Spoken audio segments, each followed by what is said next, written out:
can you teach sex to children between 3 and 9? We, as religious leaders, therefore, do not agree with the sexual framework and cannot be implemented in our schools in its current form. Mr. Ismail Mulindra, the Sexuality Education Coordinator in the Ministry of Education, says the framework is not meant to teach children sex education, but to empower them with life skills. You see a young girl who has been defiled 3 years by the uncle, by the what? Can you imagine? What we are saying, if you're a girl and you come to greet and go away. Don't sit on somebody's laps. Do you know that many of our children have been defiled that way? Just to arm this little one with the skills. Why should you be enticed by a kaswiti by the so-called uncle? Statistics from the 2016 Uganda Demographic Health Survey show that 4 in every 100 teenage girls are either pregnant or have had their first child.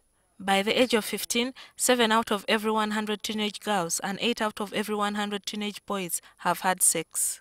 The sexuality education framework is necessarily urgent, one, because it is a commitment that our government of Uganda made as part of the Eastern South African countries to curb teenage pregnancy and improve general adolescent health in Eastern Southern Africa. Two, the rate of HIV/AIDS incidence, the number of young people that are catching HIV/AIDS today, is much higher. A 2016 study on the linkage between pregnancy and school dropouts in Uganda, carried out by the Ministry of Education and Forum for Women Educationalists Uganda, found that 36% of sexually active girls had ever used contraceptives, while 2/3 had become pregnant.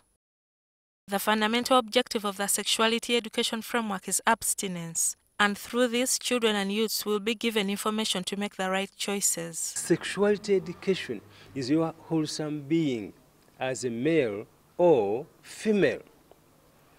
The way you dress as a female has something to do with your sexuality. The way you walk has got something to do with your sexuality. The biggest problem of this framework is simply one.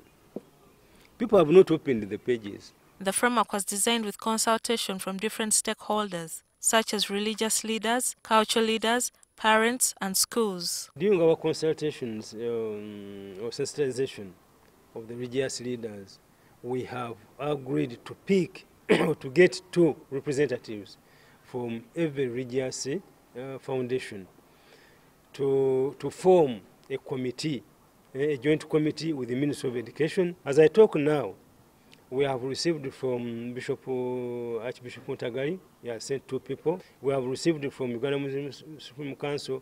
We have received from Pastor Serwada. We have received from Jonathan Lwanga, Bishop Orthodox. We have received from Bishop Mate, Adventist. Members of the public who spoke to had differing opinions on the issue of sexuality education for children. A child from the age of 8 should begin to be taught what is a bad touch. If any boy or any man comes and touches a child around the breast or around the buttocks, then the child should know that that is not the right touch. You can't just dump on people policies and strategies and frameworks without sensitizing them. So I think for me, the best thing to do is to first sensitize the people, explain to them what exactly you're bringing. Nze nirobi musomesa ebyo tebyetaaga musomesera omuzadde n'olowooza nti ogenda kuteekayo fees olw'okuba nti omwana we bamusomesa ebyobuseegu oba obutayononeka oba okuwononeka then olina ekizibu. With a high teenage pregnancy rate, early marriages and a high incidence of HIV among teenagers, Uganda needs the sexuality education framework. The framework will empower young people with information and life skills to help them discover their individual and collective identity in society. Gillian Nantume,